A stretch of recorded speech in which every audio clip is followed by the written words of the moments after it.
the boat.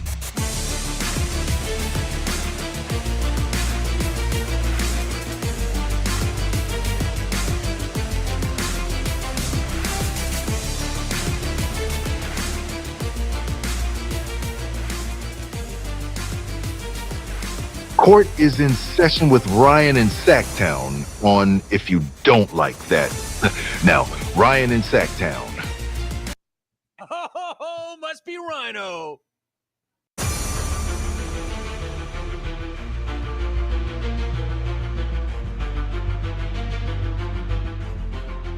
What is up, everybody? It is a Thursday here in beautiful Sacramento. The best time of the year in Sacramento. Hands down. Is there a better time in the year than this? There's not. And you're coming off a Kings victory last night, 122 to 107 over the Raptors. A little bit of a clunky game again from the Kings last night, but in the fourth quarter, they get it done. They pull it together. Huge night for Keegan Murray. Both ends of the court. Guy was absolutely everywhere. Katie Christensen. I love Katie. Bad night for Katie Christensen last night. Mark Jones, and I will give him credit here because I am not a big Mark Jones guy. I think he acts completely different on the Kings broadcast than he does on national broadcasts. I think it's all about punchlines. It's kind of like a playground to him. He doesn't take Sacramento serious, in my opinion. But he had to cut Katie off a couple of times because Katie's talking about the crash zones. And even Coach Brown in the preseason, he did not want the media in the gym when they're talking about crash zones. He doesn't want teams to know where the crash zones are at. And it's not like it's hard to figure out where the crash zones are at. I'm sure scouts and NBA coaches breaking down the film can see it, but she said them twice on the air. And like finally the second time, Mark's like, yeah, Keegan Murray with this many rebounds. Don't give up where the crash zones are at. Come on, Katie. Katie, love you, but you can't give those up. You're giving up secrets. You're giving up Sacramento secrets. You can't give up Sacramento secrets. But anyways, Keegan Murray, excellent from the crash zones last night. Regardless, 122-107. We're going to talk about this one at length. Want to hear from all of you today. We remember during the season, the Kings Court, usually we are 2 o'clock. That's our normal time slot, but it shifts because of Kings basketball, the timing of the games. It's kind of weird to do a long Kings Court and then go into a pregame show 30, 45 minutes later. So 1 o'clock is going to kind of probably be the time during the week when we do the Kings Court to look for it now. That could change as the season goes on. We'll keep spreading that word because it is an hour earlier than normal. 2 o'clock is when usually we do the show. Most of you show up. So crowd still filing in. Appreciate each and every one of you. We are brought to you today by Bennett's West Side Grill in Rockland. You know all about Bennett's because I talk about it every single show. But do me a favor, get to bennettsrestaurants.com. Look at all of their different locations, 3 in all in the greater Sacramento area. Got prime cuts of seafood and steak. If you're looking to go today, happy hour, 2 to 6 o'clock. Have some of their sips and tastes. That's what they call their happy hour, sips and tastes. I know Dennis somewhere floating out in the ether.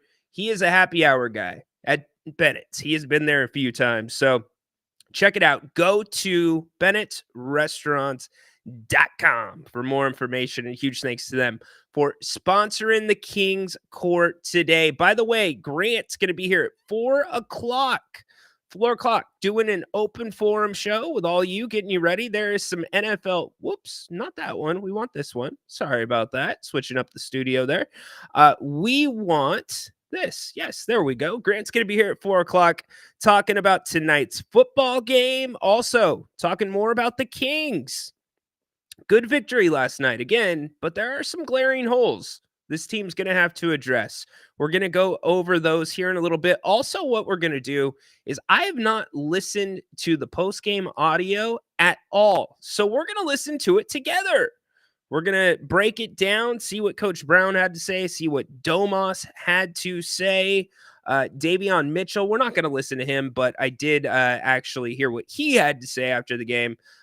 Definitely happy or thrilled to be back in Sacramento for a night, but loves his new city in Toronto. And why wouldn't he? He's getting a ton of minutes in Toronto right now. They're just going nuts out there with injuries. Scotty Barnes, injuries are the story. Well, there's a couple stories of this young NBA season, but injuries are definitely one of the big ones so far. It's incredible how many guys are hurt. The Pelicans ravaged by injuries. The second story of the NBA season so far is the Golden State Warriors. Is this for real? Are we going to have to deal with the Golden State Warriors at the top of the West for the entire season? His buddy Hield found a home? I don't know, but their numbers say otherwise. Their numbers say they are legit. They knocked off Boston last night in Boston. We'll talk about that. Also, the Kings' next opponent, the Los Angeles Clippers. Talk about a team that is very, very difficult to get a read on. That is the team that absolutely smashed the Kings in the final preseason game down in LA from the Intuit Dome. Poor G-Man didn't have any paper. None of the technology was working with the box scores. He was doing a game blind. He worked through it like a professional. But the Clippers last night, we'll run down the scoreboard actually from last night. Have not looked back at that. See if the Clippers did end up winning that game. Let's go down the scores really quick since we are going to talk some NBA today. And Kings, we know about the Kings. The Clippers did end up getting the win last night over the Sixers. So we'll go over the entire scoreboard later. But the Clippers won 110-98. They got a big performance from Norman Powell and some of the other guys supporting cast. Zubats, he gives Sabonis a lot of trouble. He has given him some fits in the past. Will that continue tomorrow night? We'll see. But we wrap this one up with a bow first. The Raptors and the Kings, a game where the Kings, quite frankly, were out-hustled for 3 quarters. The Raptors had more energy. They had the ball moving, and it was bugging the Kings, and it should bug the Kings. They're coming back off of a long road trip, first game back at home, which sometimes can be the most difficult game. In this Toronto team, a team that's, as we said at the top, ravaged with injuries. Story of the NBA, one of the stories. But without Scotty Barnes, also without Emmanuel Quickley, the Kings did not take advantage of opportunities to really pressure them, get them uncomfortable. Because if you look at that Raptors lineup, and RJ Barrett had a great game too. And what about this Boucher kid? What are we going to do about this kid? As of right now, he is on the alternate all Kings killer team. This kid came out in the first half and hit a ton of threes again. You thought it was going to be one of those nights, but ultimately the Kings pulled ahead. But the Kings did not take advantage really of the weaknesses on that Toronto team, the ball handling. Not a great ball handling team. Davion Mitchell is very quick. He's a great defender. We've watched him forever here in Sacramento, but he's not the best ball handler, and the Kings gave him room to operate through 3 quarters, and operate they did. They hung around. The fourth quarter comes around, the Kings take off. They have one of those quarters, which now this season they're becoming famous for. We saw it in the third quarter in Miami. The fourth quarter last night is what put the Kings over the top. Keegan Murray, mentioned it before, great game. Domantas Sabonis. What do you want to say about this guy? He joins a very elite list of players to have a triple-double while going perfect from the field. 6 of 6 from the field last night. And 6 shots is not enough for him. That's one of those things we'll talk about here in a few minutes. We've got all the numbers, all the stats for you. Get up in here. Let me know your thoughts on the game. Give me your questions. We can go any way that you want to go. Last night or yesterday for the King's Court, the end of the show took a right turn. We ended up talking about video games, and we ended up doing a little bit of Q&A. So if you want to take the show off track, go ahead. Feel comfortable doing so. I don't care.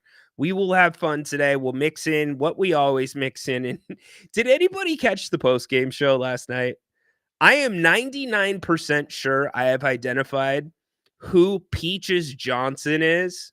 I'm almost sure of it. I went back and listened to it. I know for sure it's a clone that called. And for those that don't know, y'all know we open up the phone lines for the post-game show, right? Well, the first call that we get, and we weren't getting very many calls last night, which is fine. Not a big deal. Some nights that happens. Some people, it's late. Some people prefer to watch. We had somebody that called in from bed. Literally, our guy, Alex, he is in bed. But the first call was Peaches Johnson. Now, let me give you my thought process. Take a step back. I'm going to let you inside my head on these shows and how we run them. 9 times out of 10, we've seen the names before that call this show. We recognize them, right? The names that we don't recognize, a lot of times they will still show up on camera so we can see them. Now, when we see a name that we don't recognize, and especially a name like Peaches Johnson, that's the best that person could come up with? Peaches Johnson? Damn! The first flag goes up. You're starting to think, okay, all right, this might not be a legit call. And you've always got to take the Jim Rome. You got to play the Jim Rome card here a little bit. You got to know that those people are out there and lurking. For those new to the show or have no idea who I am, I have been a longtime participant in the jungle. I am very close with a lot of the people close to the Jim Rome show. So they like to have fun, sometimes at my expense, at other people's expense. Yes, red flags, Dennis. Definitely red flags. So Peaches Johnson, that was the first red flag. Now, the second immediate red flag that does not pass the smell test is if you have a name that you don't recognize. So there's number one. Number two, it looks like a fishy name. There's your second red flag. Now, the major red flag, the third one that you know that it's going to be a troll or somebody doing something silly, is when they're not on camera. When they're not on camera, you know something's coming. So I knew something was coming from Peaches Johnson last night on the post-game show. I was just hoping it was going to be clean, and I was going to wait to see what Grant's reaction was going to be. But granted, Peaches Johnson came on and basically said, "Hi, I'm happy the Kings won." Oh, thanks, Peaches. What was your favorite part of the game, Peaches? I forget what they said, but I am pretty sure I know who Peaches is. So it was kind of a funny moment. Grant wasn't having any of it. Sometimes he'll have fun with that stuff, and sometimes he just wants it flushed out. I was ready to have a little bit of fun at Peaches' expense, but nonetheless, if you know who Peaches Johnson is, you let us know. I think I know who it was. So no names mention Neil. Yes, Neil. I think that was you. Anyways, back to the King. Dennis talking about Sabonis, only player to go perfect with no turnovers with a triple-double. I thought Jokic did it. Dennis. I could be wrong. Also, breaking news about the Sac Republic. Change in ownership. The triple-double, this is from Sean Cunningham of Fox 40. The triple-double from Domas tonight was 17.66 from the floor, 13 assists, no turnovers, and 11 rebounds. He becomes the second player in NBA history joining Nikola Jokic to record a triple-double while shooting perfect from the floor. Okay, well, that didn't mention anything about turnovers. Maybe you're right, Dennis. Who knows? Good job, Dennis, if you're right. Flores, what up? What's up, dude? How you doing, buddy? Thoughts on Mike Brown's rotation last night, but also moving forward. Is it a rotation issue or a player issue with the bench? It's both. It's both. It's a little bit of both. It's definitely a player issue. There is not nearly enough talent on that bench, and no disrespect to the guys on the roster. They are world-class athletes. They are one percenters. There's less than 1% of this world that can play basketball the way that they do. But that being said, with the way that this team is built, it's not deep enough. It's not. As to your question about an issue with the rotation, I think that is one of the adjustments. And the only thing that I would like to see that I think makes a difference, and I've said it in the last couple of shows, is more minutes with Monk and Sabonis together on the floor. I think that makes a big difference for the second unit. I think that puts so much focus on the pick and roll, which it doesn't matter how much focus you put on that pick and roll between Sabonis and Monk, it's still going to work. They are that good at it. But because the defense's focus is there, that makes guys hang off and drag off waiting to help, which opens up your perimeter shooters that come off the bench, like your Trey Lyles, your Keon Ellis, those kinds of guys. So that's the one thing. But Mike Brown and the coaching staff are going to have to go back to the drawing board and see the substitution pattern. Is there something different with the combinations that they can play? The combinations of bench guys and starters. They've got to look. I haven't done it yet this season. You can go on NBA.com and look at all the different combinations that the Kings have put on the floor and their statistics per 100 possessions, all that. Tell you what, I will look at that tonight and I'll give you a better answer tomorrow.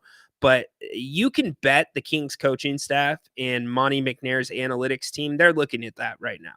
Because with what they have to work with, that is the only adjustment that you can really make. Now, as for the talent, it's pretty clear to me, if this team is going to be taken seriously as a possible contender, as somebody that can win a playoff series, they're going to have to make a move.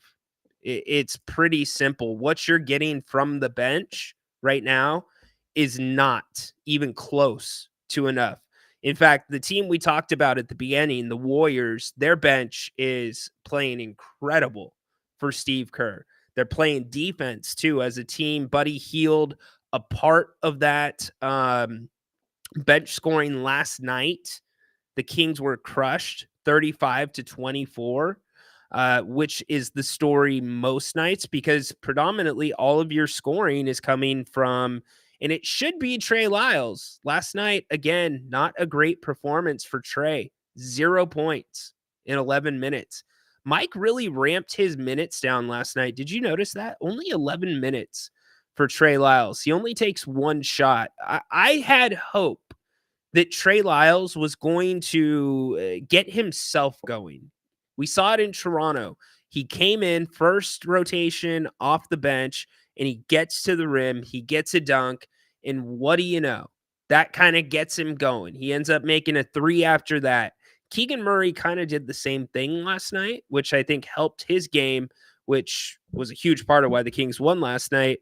But we're at the point with Trey Lyles, and I get that we talk about 15, 20, 25 game sample sizes on judging this team. We've got to stop saying Trey Lyles didn't have a preseason. It's done with. It's been enough time now. It's been enough time. You are how many games into the season? You're 8 games into the season.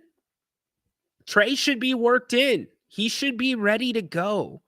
So Trey Lyles is having a difficult time finding his feet. Let's just put it that way. Now, I will say this. It's not affecting his hustle. It is not affecting what he's doing in terms of crashing the boards, what he's doing getting loose balls, 50-50 balls.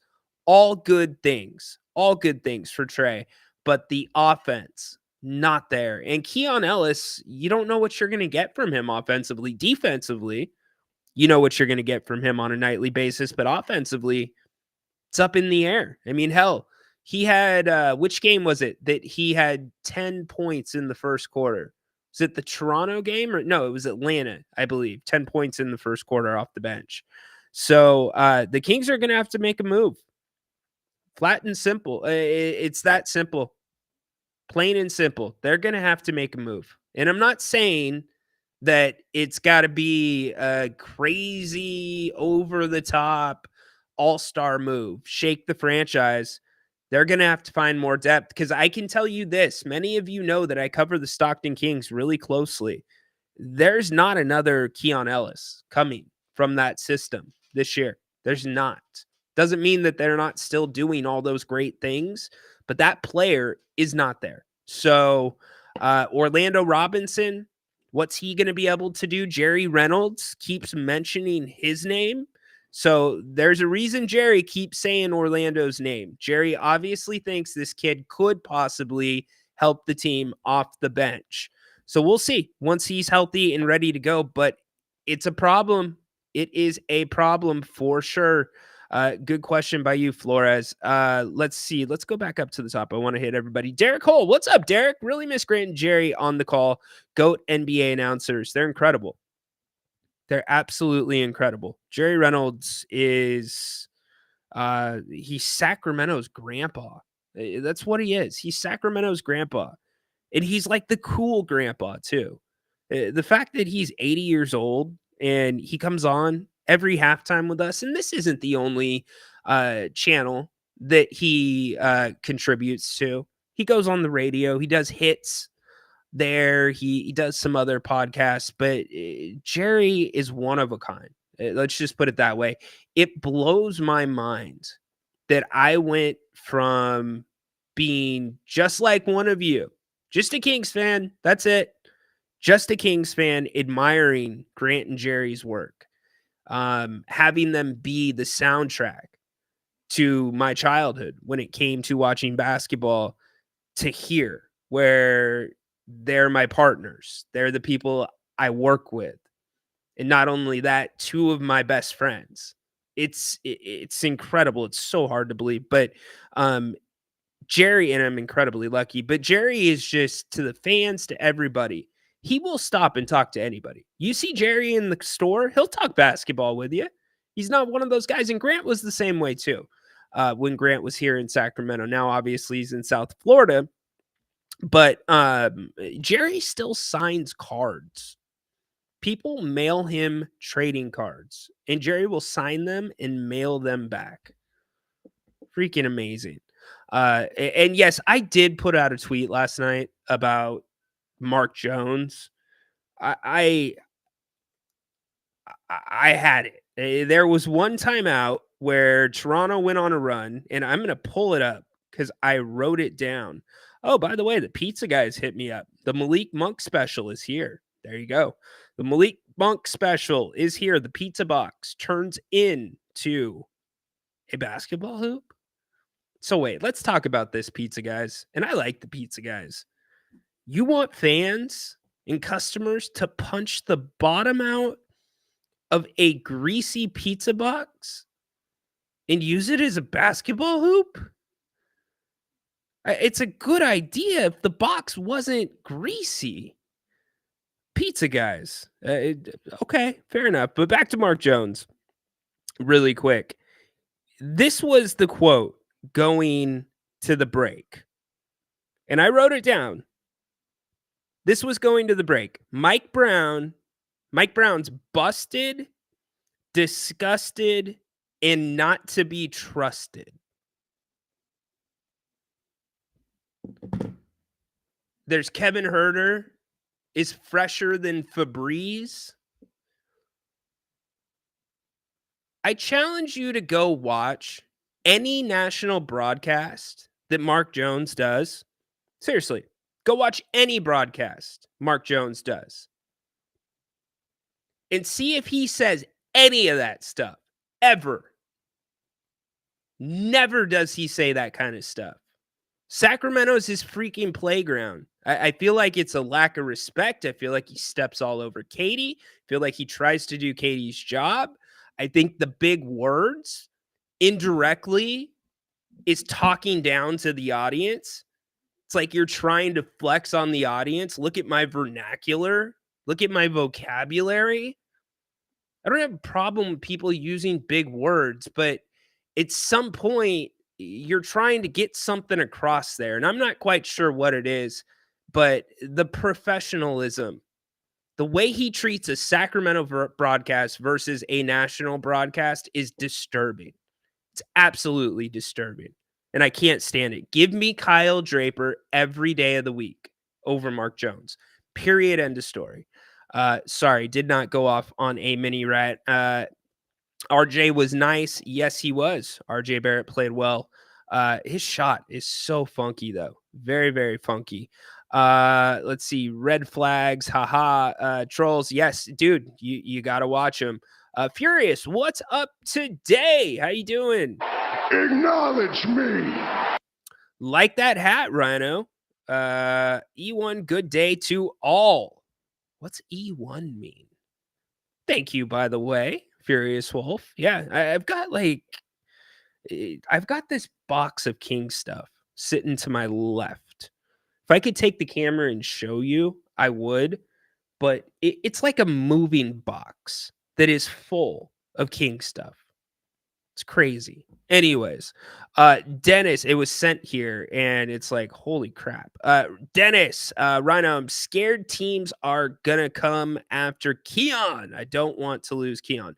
Yeah, look, if you look at some of the, I don't want to call them pundits, but there's people on YouTube that do a really good job of capitalizing on situations like that, where they turn a little bit of tinder into a full out forest fire and they get you to click on and watch the video. This team's interested. Is Keon Ellis on his way out of Sacramento?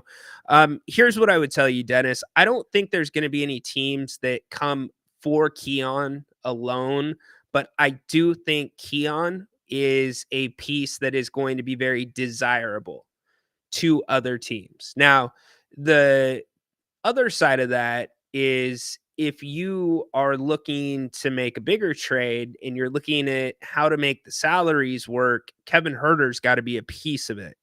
And unless you're getting a lot of depth at that two guard position back in exchange in the trade, it would be really hard for the Kings to get rid of Keon and Kevin at the same time. But with the money that Keon makes, Keon could really, really, really help a playoff team.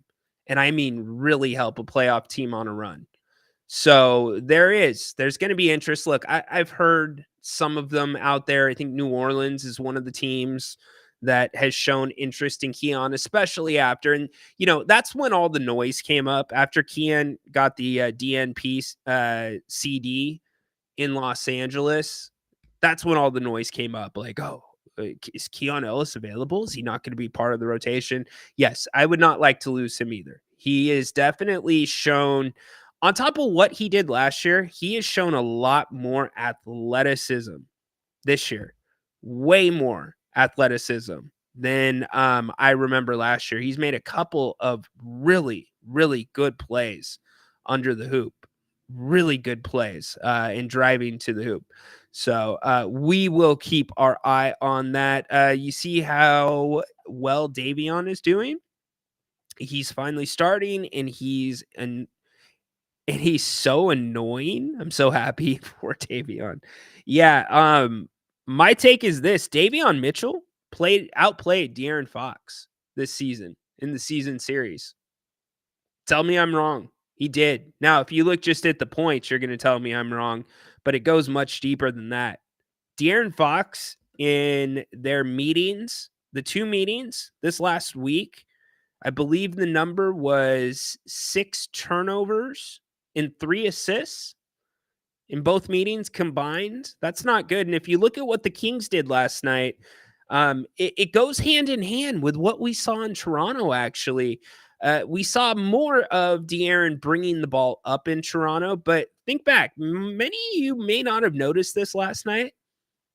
You'll be hard pressed to think about a time De'Aaron Fox brought the ball up last night, because he didn't bring the ball up very much. In fact, the Kings had him in the corner and they were letting the other guys bring it up.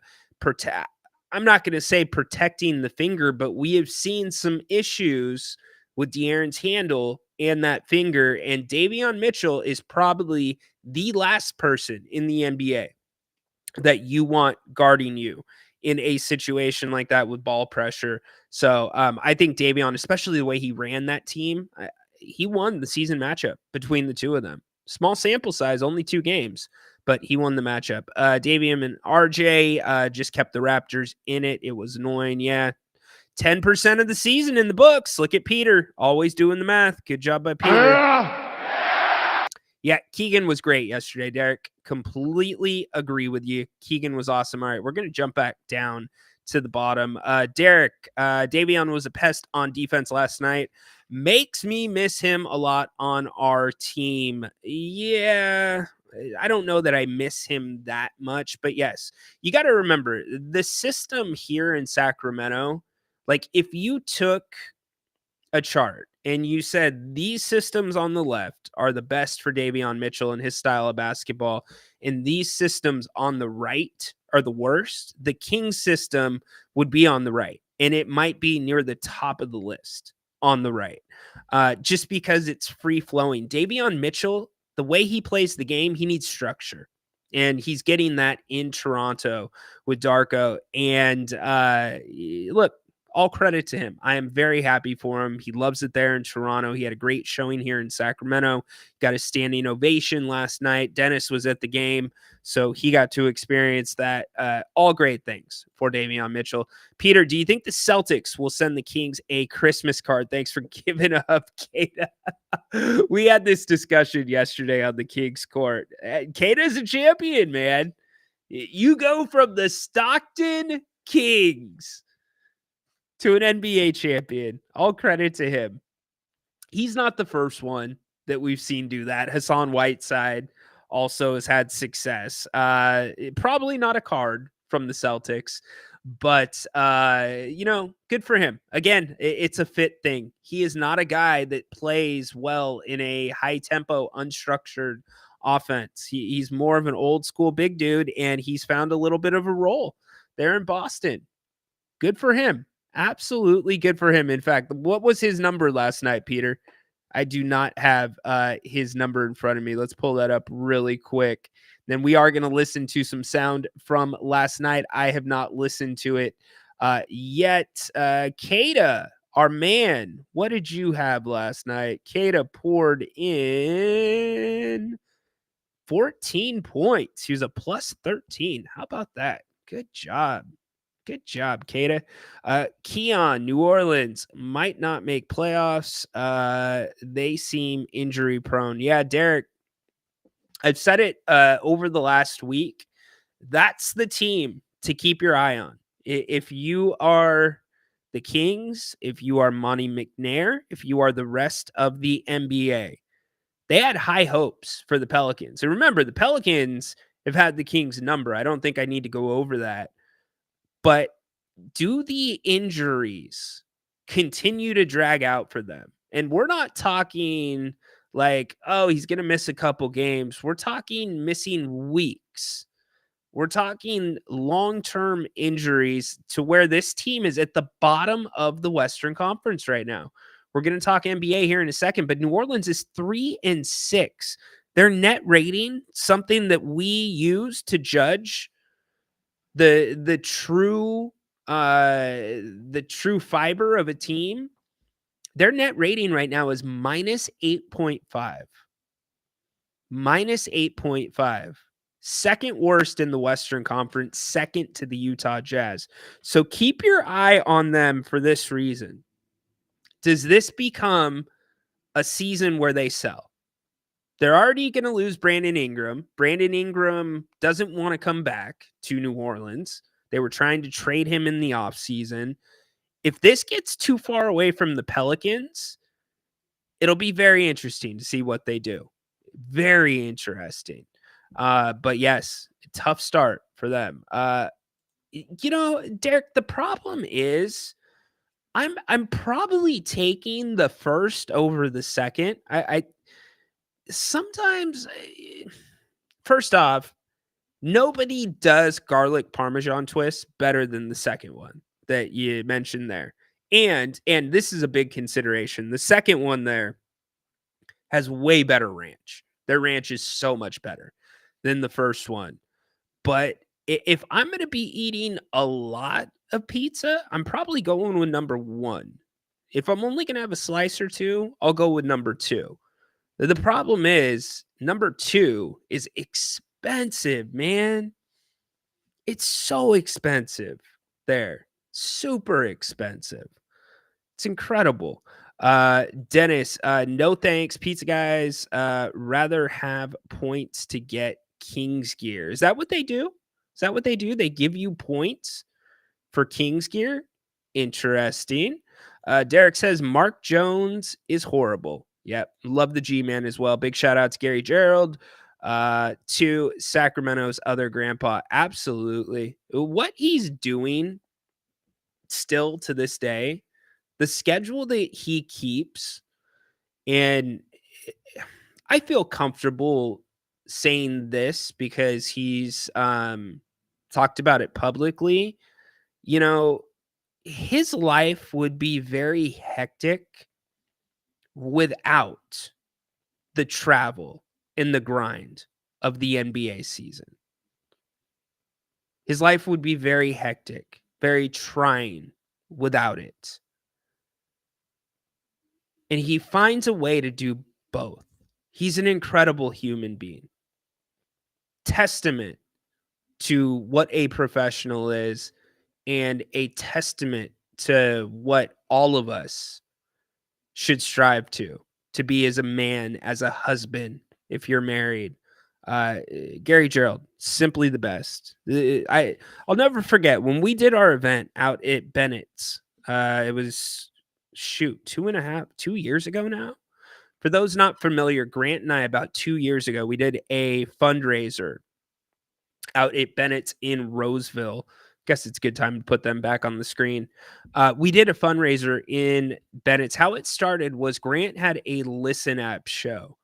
And on the Listen App show, people would call in and it'd be somewhat similar to this. It was more of it was closer to what Grant did on the radio during his time in Sacramento.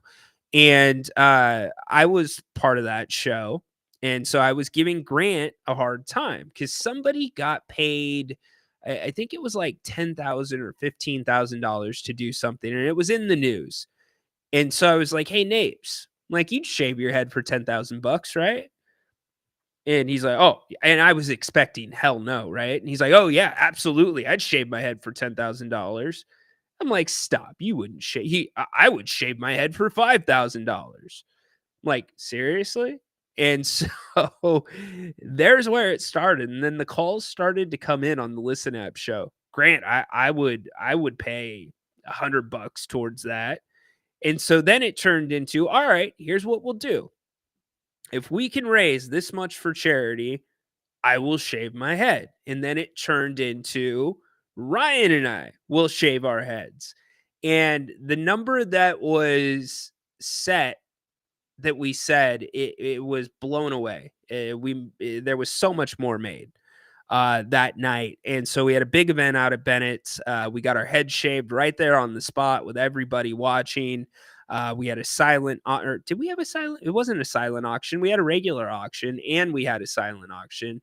And it was just a fun, wonderful night. A lot of good money raised. I believe Foster's and Paws, I believe, is the charity where the money went to. So anyways, it was a pretty cool night. And we're planning to do another night like that again here in the near future, minus the head shaving. But we would like to do a road game and broadcast live and do a watch party for all of you. But yes, there was a lot of money made. But the G-Man showed up for us that night. He came out to the event and couldn't have been nicer. mingled with a lot of the fans, and yeah, just really cool. So that was nice of the G-Man to make it that night. The G-Man is a class act indeed, Alberto. Ryan, off topic, but did you see Sac Republic is getting a new owner and stadium? I did. I talked about it quickly off the top. There was a press conference today. Now, they're not getting a new owner per se. So Kevin Nagel is still going to be a managing partner. However, you are getting a new chairman. The Wilton Rancheria chairman, Jesus Tarango Jr., will be the face of the new ownership group of the Sacramento Republic.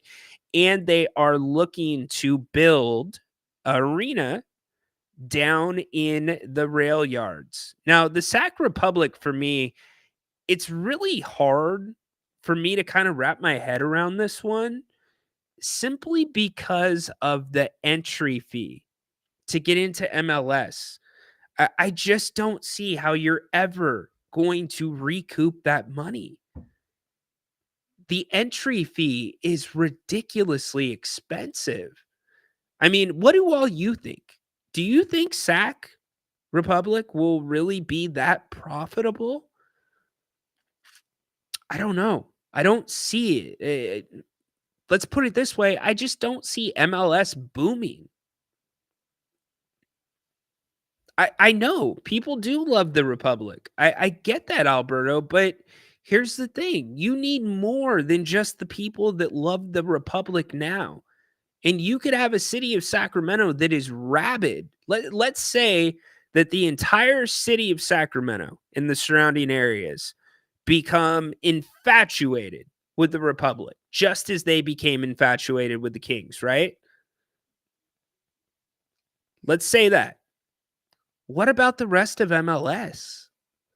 What if MLS is floundering? What if they don't have a good TV rights deal? What if the league doesn't continue to get better? And it doesn't really feel like the league has gotten better. When Messi came and played for Miami, that to me seemed like the high point of MLS. It seems like it's been pretty quiet since then, yet the asking price for these teams is through the roof. So I guess what I'm saying is MLS really here to stay? Like, would you bet your money that MLS is here to stay? Alberto, good conversation for us to have. MLS isn't profitable. Soccer isn't a premier sport in the U.S. It is not. You know why soccer is not a premier sport in the U.S., in my opinion? And the same thing goes for baseball. You have a lot of old timers that say, hey, why are most of the baseball stars international guys? They're not homegrown, right? There's a few that are homegrown. And the same is said of soccer. Obviously, the English Premier League, you do have a few. Your Clint Dempseys, your Alexi Lawlesses. You've had different examples. The problem with baseball and soccer is the barriers to becoming a professional baseball player, a professional soccer player. It is expensive. It is so expensive for families to put their kids through traveling select teams, through training. It's incredibly expensive. Basically, if you don't have an extra $100,000 laying around over the lifetime of your child playing youth sports on a traveling team, you're probably not going to be making it to those elite levels. So you're kind of pricing certain kids out of the game. They can't get the same opportunities in terms of playing on traveling teams if they don't have the same economic background. And it's a problem. It's a huge problem. Football, a little bit of the same problem, but not as much. especially with the flag football movement these days. But you got to have money for your kids to be able to play that sport properly. It's crazy. It's absolutely crazy. Let's see. Power slap. Oh my gosh. So I took the time, Derek, to watch a power slap match. I watched one of them. And the guy that was doing the slapping, I believe, had been drinking before the match. And immediately after the match, he was looking for his beer to drink. It's a wild thing. You know, the wildest thing about Power Slap to me is the one that I watched. I'm looking at one of the guys that's standing behind the competitors to catch them in case they fall. And I'm like, damn, that dude looks like Forrest Griffin. Like, is that Forrest Griffin? I'm like, no, why would Forrest Griffin be one of the laggies that's catching the competitors? Damn it was Forrest Griffin. Are you kidding me? It was Forrest freaking Griffin. Unreal. That blew me away. Flores, though not as popular or profitable, MLS is here to stay if NBA wants to compete on a global, or if USA wants to compete on a global level. But that's the thing. You can want to compete, but the reality is you're never going to compete with the English Premier League. You're never going to compete. How many people, if you are a top-notch, top-tier soccer player in the world, are going to choose playing soccer in the U.S. over playing soccer in the Premier League? None. Zero. The only way that you might make them do that is if the money is 50 times better. It's never going to happen. Like, that's the... For those that are wrestling fans here, MLS is NXT. English Premier League is Monday Night Raw. Which show do you want to be on? And I get NXT's been a little bit better, but you get my drift. That's going to be really tough to compete with. We've got audio from Coach Brown. As I said, I have not listened to any of it. We're going to listen to a couple minutes of what he had to say about the game. We will get back to the comments here in a little bit. Here is Coach Brown on last night's Kings victory. Man, good win by our guys. It's good from the standpoint that when you go east and you're east as long as we were, and then travel the way we did coming back and all that stuff to lock in and refocus for a game against a team that plays as hard as Toronto does. To get out of that game with a win, that was a fantastic job by our guys.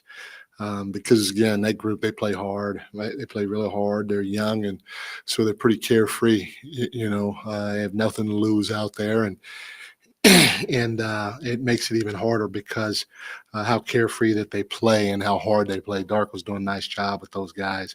We got one of the things we challenged our guys with at halftime. They had 36 points in the paint, and they were just getting downhill on us, and or cutting back door on us. Play after play after play, and our guys, I got to give them credit. They had 22 points in the paint in the second half, so our guys took care of the paint like we challenged them to. And I mean, Keegan was a monster on the other end of the floor. He 7 offensive rebounds. I don't know if I ever seen anything like it. Every time he got another one, I was amazed. But he is the epitome of what we say it means to crash.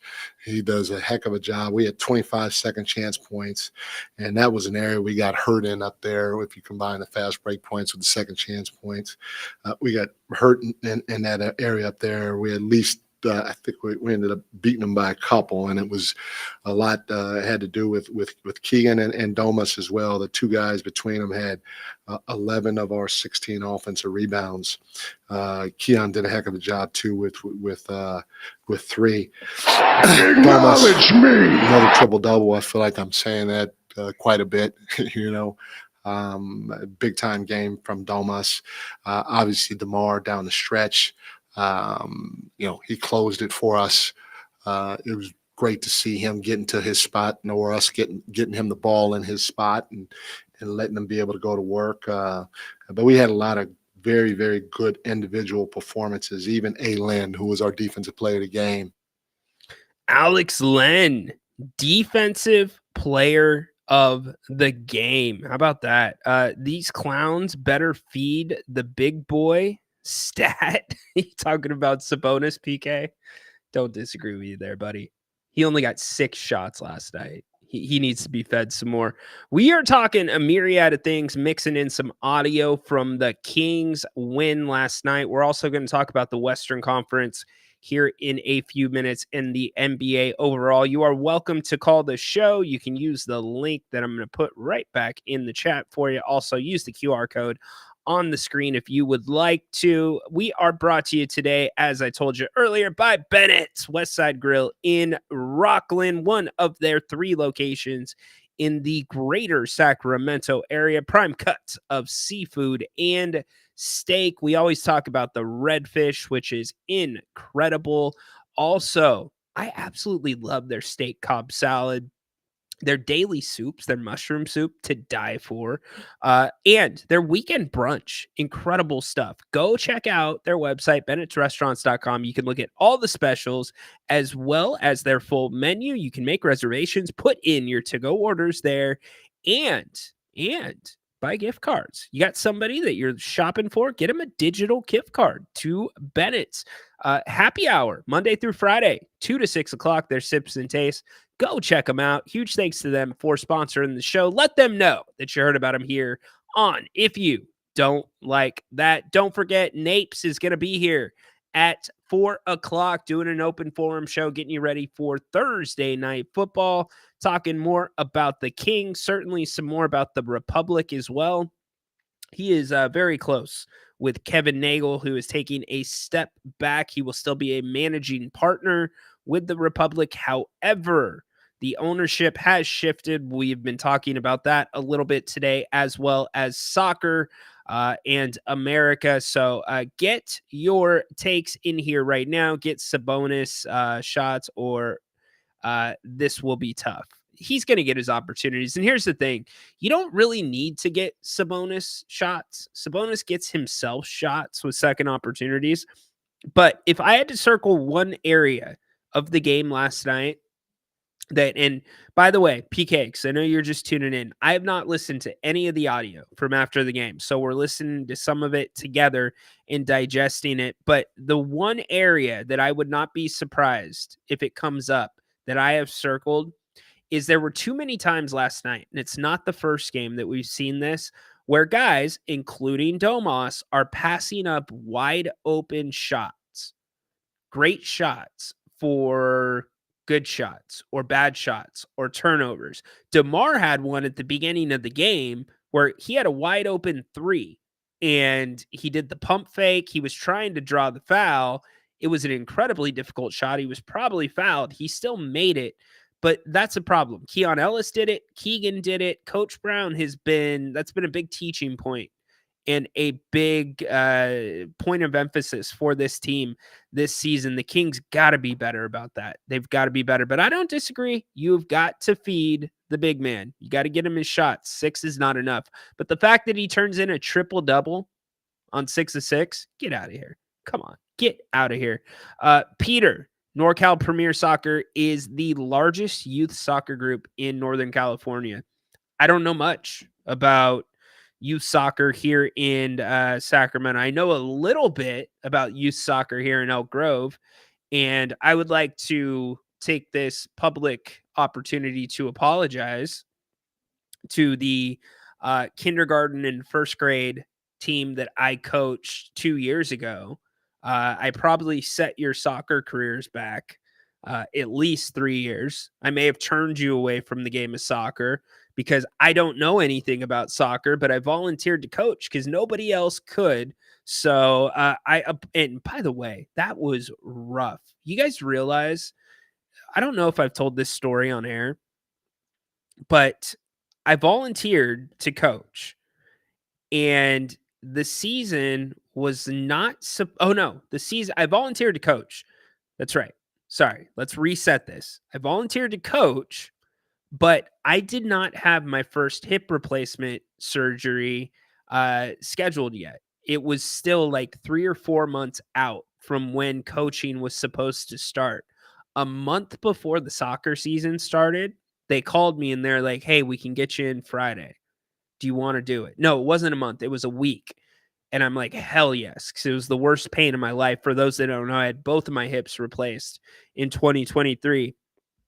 And 1 week, no, 3 days after having my hip replaced, I was on the field, on the soccer field, with a drip bandage and tube attached to my hip and a walker to walk, coaching youth soccer. Definitely could not give it all that I had. So my apologies to that team, but they wouldn't have a coach if I didn't do it. But that was hard.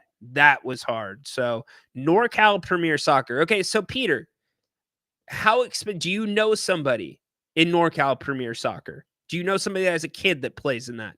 How expensive is it to be a part of that group? I've got to think it is very expensive.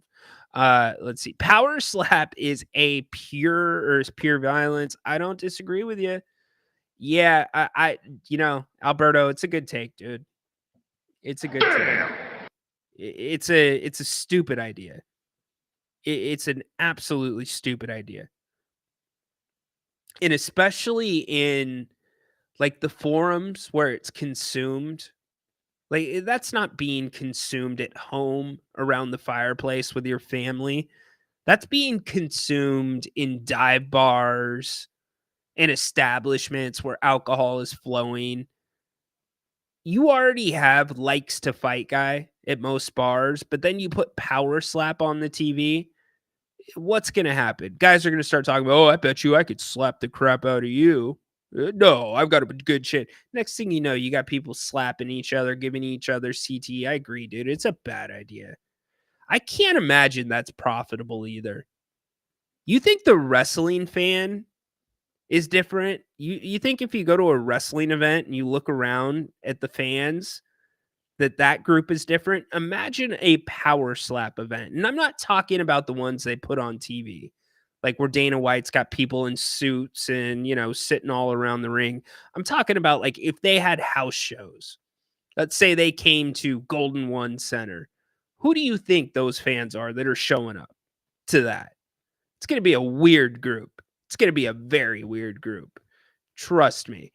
Roseville is developing their own soccer complex because they are tired of their competitive teams going out of town for tournaments. That's what it is. It's so expensive. I played AAU basketball,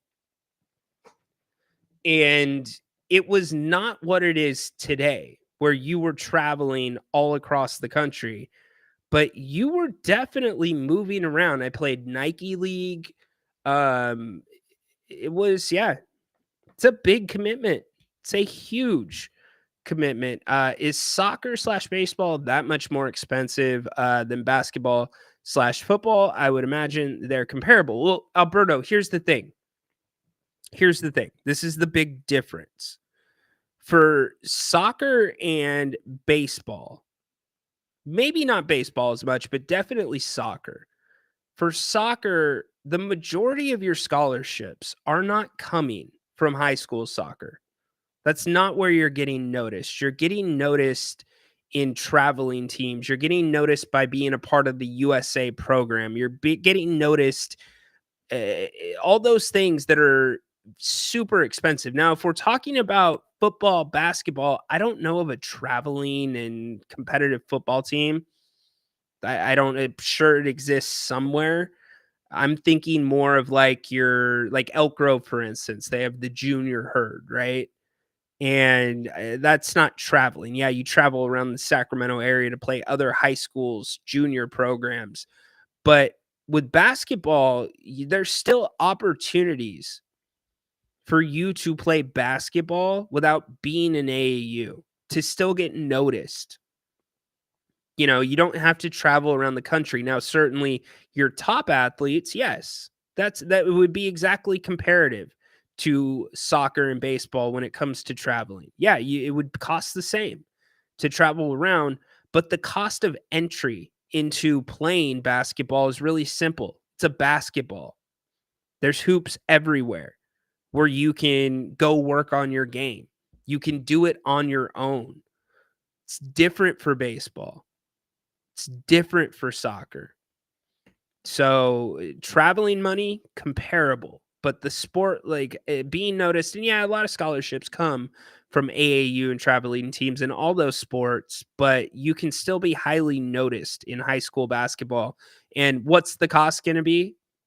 I think when I was in high school, what you dropped 125, 150 bucks for your team gear, for your team shoes, maybe a couple of sweatshirts. You know, it's different when you're paying for a hotel every single weekend in a different city. And the problem with youth sports in general today is the specialization. The fact that you have kids, and that's why you're seeing these players blow out their shoulders at earlier ages. It's why you're seeing these injuries pop up early in careers, because you have guys that are working on one thing and only one thing from a super young age. Growing up for us, we played 3 different sports. We didn't just focus on one. Now it's like, especially if you have the parents, and no offense if you are this parent, it's just not my preference as a parent. But like, if you have the parent that's as invested, if not more invested, in the situation for the child strictly because they want them to get a scholarship, that's really hard. That's a lot of pressure on a kid. It's a ton of pressure. I get sports change. I know college is expensive, but then you get into murky waters, because I did not personally experience this, but I saw this happen with people in my family. I saw this happen with groups of friends where you have bad people that are coaching in AAU, that are coaching in these other leagues outside of high school, that are in parents' ears telling them, "Oh, I guarantee I can get your kid a scholarship. I 100% they will have a scholarship. Just stick with the program. Stick with our team." And what happens is that kid's parents end up spending $100,000 over 4 years. The kid never plays because it is competitive. It's not everybody gets 10 minutes.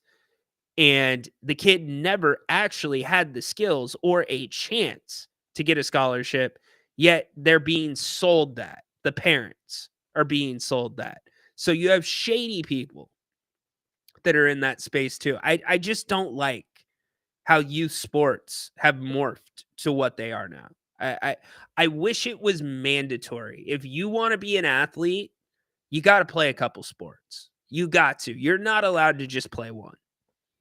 It's crazy. I guess that's kind of an unfair thing to do, because if you only like one sport, I don't want you forced to be playing another one. But you get my point. Some of the best athletes that we see in baseball do a little bit of it all, right? And it's because they grew up that way. They didn't grow up just working on pitching or hitting. It's definitely an interesting conversation nonetheless. All right, let's get back to the bottom of the comments.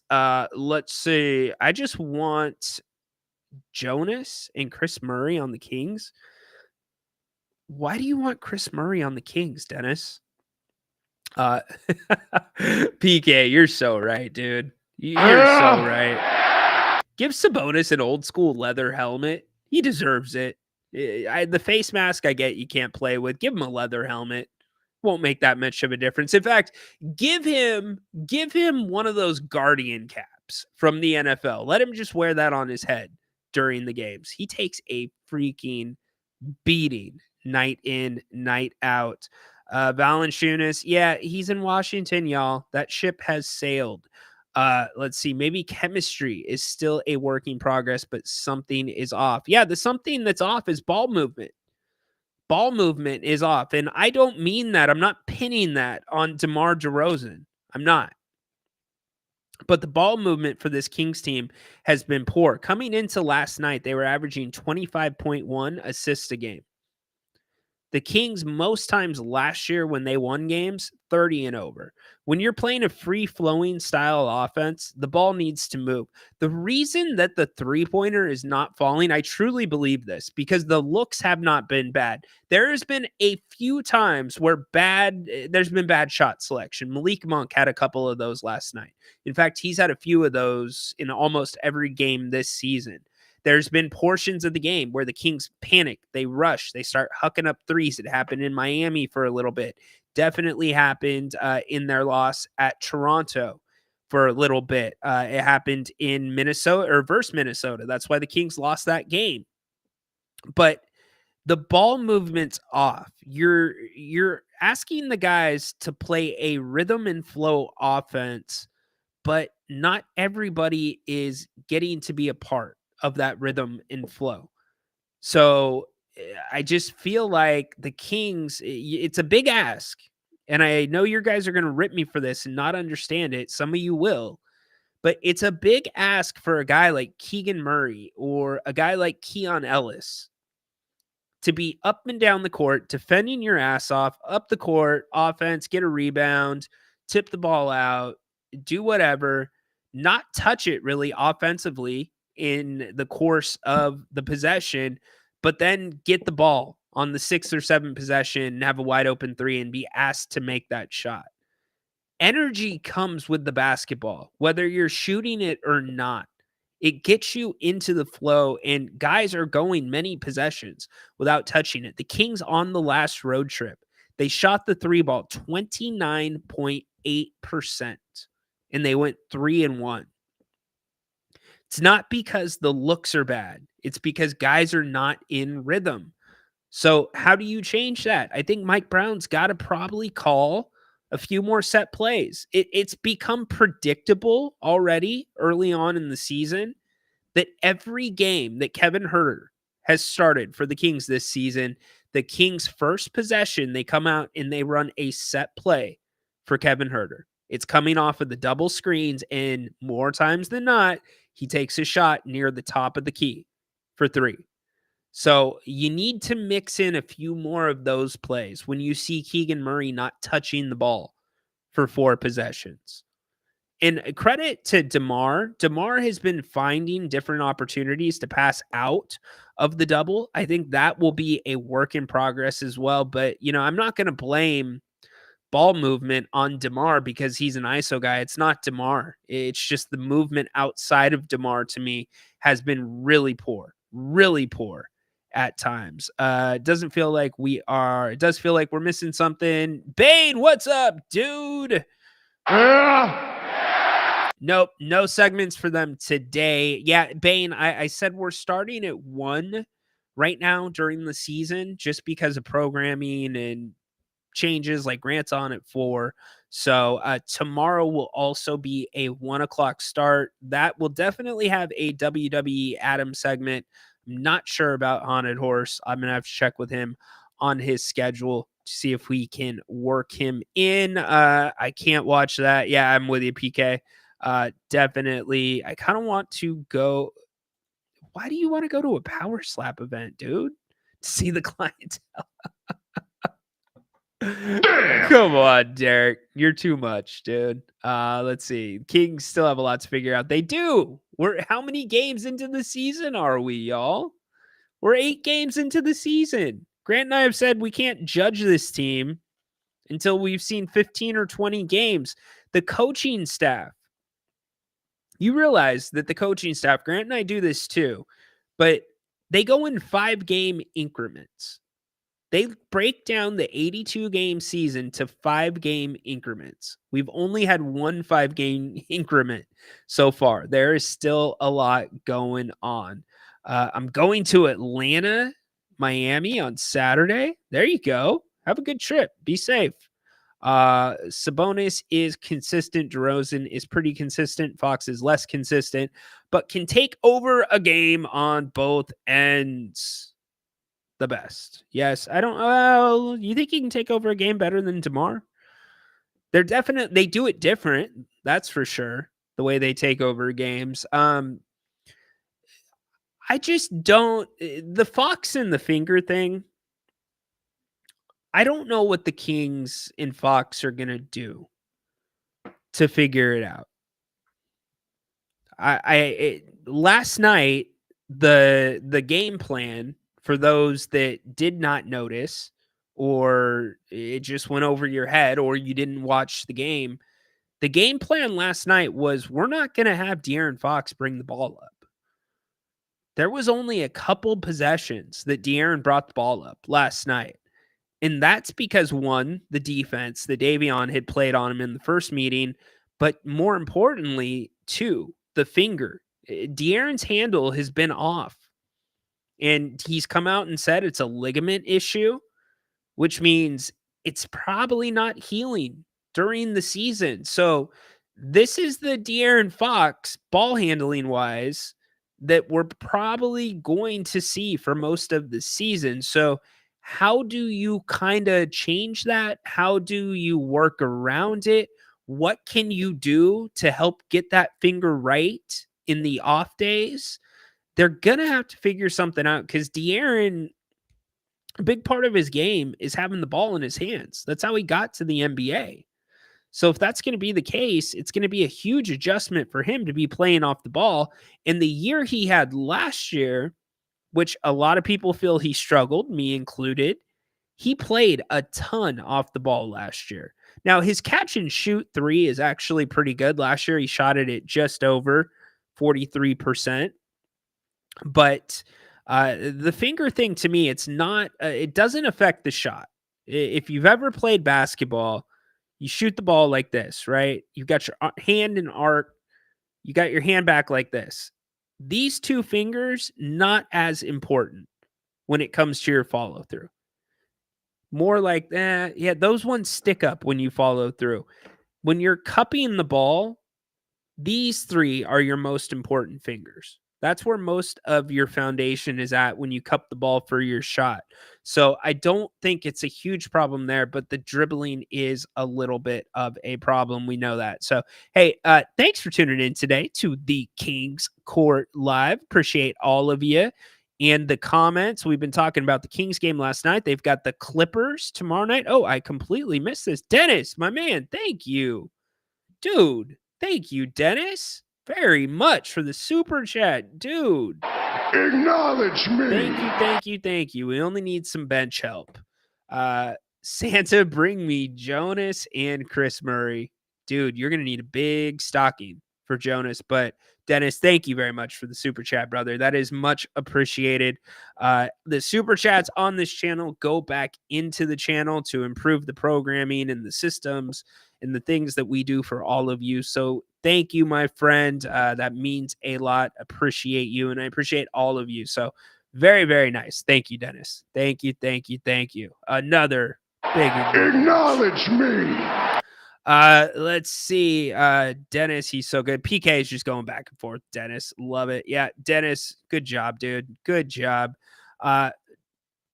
Do you like the roster of the Stockton Kings? Interesting that you ask, Justin.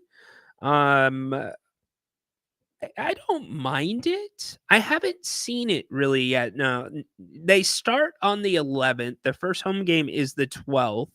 I'm supposed to be going to training camp between now and then. So I want to see them in camp before I really issue whether I like it or not. I do like the Drew Timme pickup. And the roster this year for Stockton does look drastically different than it did last year. Stanley Johnson's not going to be there. Jalen Slauson is not there. So it is different. But the Drew Timme piece, that to me is such a great move for this reason. Last year, I was so high on what Stockton was doing because it was preparing the guys. It wasn't just about trying to win a G League championship. It was preparing the guys to possibly get minutes in Sacramento. And it wasn't like, hey, go out there and score as many points as you can so we can see who the best player is. Yes, Sharif is there now as well. But it wasn't like, hey, go score 1,000,000 points and we'll pull somebody up to the Kings. But yeah, okay. Any of those guys could have done that. Kess could have scored 40 a night if he wanted to. He didn't. What they did was they simulated the looks that many of those guys would get should they end up getting minutes in Sacramento. So when they came to Sacramento and they got thrown into a game, they were ready for what they were going to see. Now, certainly the speed is a little bit different in the NBA versus the G League. The size is a little bit different as well. But more times than not, when you saw guys from Stockton come up from the G League and get a few minutes in Sacramento, they were ready to go. It didn't look like the moment was too big for them. And that was because of the system they ran. They ran it around Scal. They did a good job of simulating what the Kings were doing in the NBA. And then the player development, too. It was incredible. Lindsey Harding did a great job. She's now with the Los Angeles Lakers. Your new coach, he's getting stuff under his belt. Gabriel Harris, who I am extremely high on, named the GM now full time. Quentin Richardson, he's going to be a good coach. I do like him, but Gabriel Harris knows what he's doing. He's got an eye for talent. He scouts really, really well. So I'm excited about what they've done. Bringing in Drew Timme more or less makes him the Sabonis of that team. Now, I want to be clear. Drew Timme is not Sabonis, but Drew Timme can simulate some of the things, play a similar style to what Domas tries to play, especially now with the 3-ball in Domas's bag. And so I do like what's happening, but I do want to see them on the court, which hopefully I will be going to training camp before the 11th. I've been in contact with some of the people in the organization about that, getting it all planned out. But Stockton, they should have a good year. Look, last year made it to the Western Conference Finals. I down there covering them in the playoffs. It was a lot of fun. Mason, love Mason. Mason's story is incredible. And he's just one of those guys. The energy is just so infectious with Mason Jones. Incredibly infectious. Like anytime I talk to him down in Stockton, like I'm ready to run through a freaking wall after I talk to him. He's just always got the big smile. He's always positive. He's such a team guy. Like, dude is awesome. He is so good for both the Kings and the Stockton Kings when he spends some time down there this season. So anyways, this has been a different and fun show. Huge shout out to Dennis for the super chat of the day. I appreciate that very much. You see how good Keita is. Yeah, we're getting a lot of comments about Keita today. He had a good game for Boston, but again, the Warriors, their plus minus, their net rating this year is 15.8 right now. They are 7-1 on the season, and they are currently on a 5-game winning streak. Some of that time without Steph Curry. Anybody have that on their bingo card? The two big things for this Warriors team this year, number one, Buddy Hield. Actually, there's a couple of big things. Buddy Hield, as we sit today, 6th man of the year, easily, as we sit, maybe most improved player of the year, or player. Here's the other guy, Andrew Wiggins. Andrew Wiggins has had an unknown family issue that's been going on, or a personal issue, for the latter part of a year. He is playing pretty good basketball. He is back to being what we remember Andrew Wiggins being, and I believe he had 15 last night. So that really helps that team. They're deep on the bench, and damn it, the Warriors play defense. They're only giving up 105.3 points a game. That's incredible. They've cut down on the turnovers. The last time I checked, they were number 1 in the NBA in assists. Are the Golden State Warriors legit? Are they legit? We don't know yet. It's not enough of a sample size, but they are by far the surprise of the NBA so far this season. The two teams we talked about are New Orleans a little bit earlier. Denver is the other team that I'm keeping my eye on. Denver has now lost Aaron Gordon. They already, before that, could not afford to lose anybody else. But Aaron Gordon going to miss at least a couple of weeks. Denver has looked shaky, but they are 5-3 on the season. Same record as the Kings.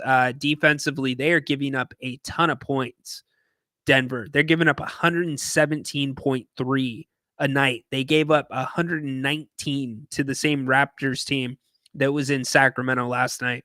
So keep your eye on what Denver is going to do this year. I think that window is definitely closing. I think it definitely is closing. Are the Warriors legit? Nah, I don't think so. Interesting. All right. Interesting. We'll see.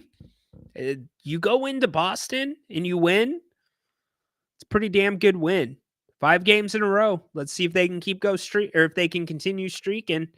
The Kings won 2 in a row. Always a good thing. But Golden State, 5 in a row. How about Phoenix, who we're going to see a couple times here in the next few games? Phoenix has won 6 in a row.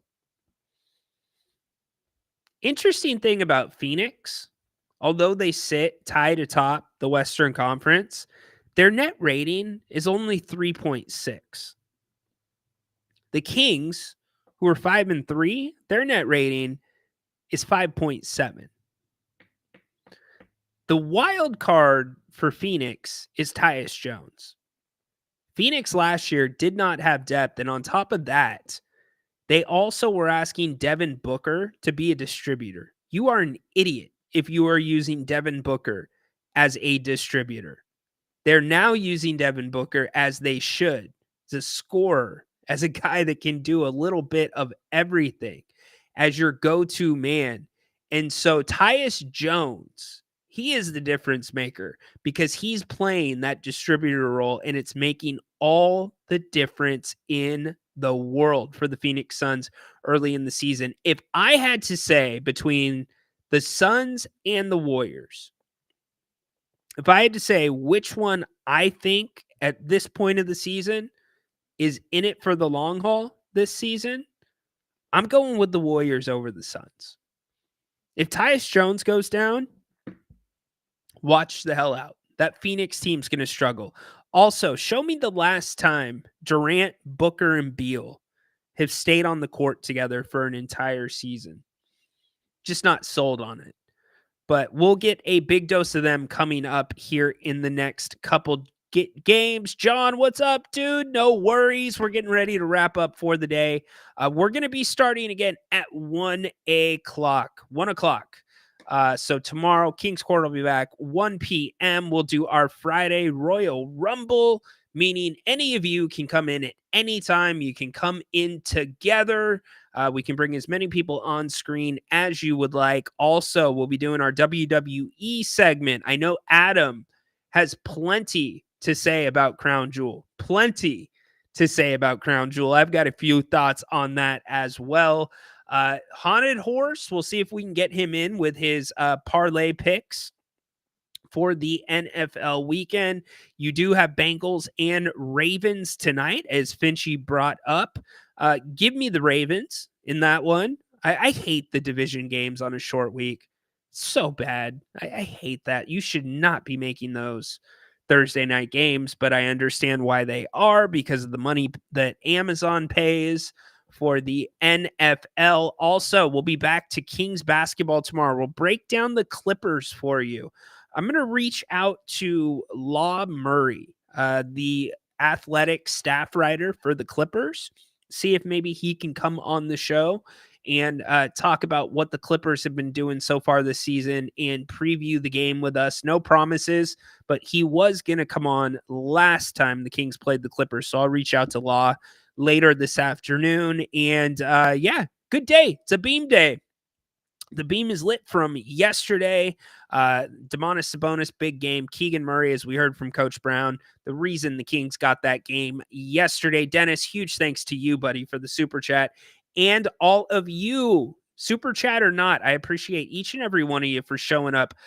Do me a favor. Do not forget, join Grant today, 4 o'clock. Make sure you come back, show him some love, give him some questions. Hell, Peaches, if you're out there, give Grant a call today. Peaches, Grant would love to hear from you. I'm just saying. But anyways, and then do me a favor as well. A couple of favors. Give us a thumbs up if you haven't already, or retweet. Would really appreciate that. Make sure you subscribe to the channel. And then also make sure you're following the King's Court. Super important during the NBA season, because you get all the audio right there. Hit that QR code or go to Apple, Amazon Podcasts, Spotify, wherever. Look up the King's Court with Rhino. Download the podcast, subscribe, rate it. Please give it a listen, because the days that we don't have King's Courts, and even the days that we do, you're getting exclusive audio over there. This week's been a little bit slow because we've had some other things going on, but you will get morning, what I call shoot-arounds, where I talk about what I saw after watching the game a second time. We listen to the post-game audio, and then also I give you what I'm hearing from my sources at the team and around the team from the game before. So make sure that you subscribe to that, and I appreciate each and every one of you. You guys know that. Fun show today, a little bit of everything. Make it a great rest of the day. Hopefully you can join Grant at 4 o'clock. We will be back here at 1 o'clock tomorrow for the King's Court Live Royal Rumble Friday, wrapping up the week. And tomorrow morning, you'll have a King's Court shoot around right there waiting for you. So make sure that you are subscribed to the podcast. Again, huge thanks to Dennis for the super chat, and all of you for showing up and making the show better. Go Kings, light the damn beam. Stay the hell away from Levine. Court is dismissed.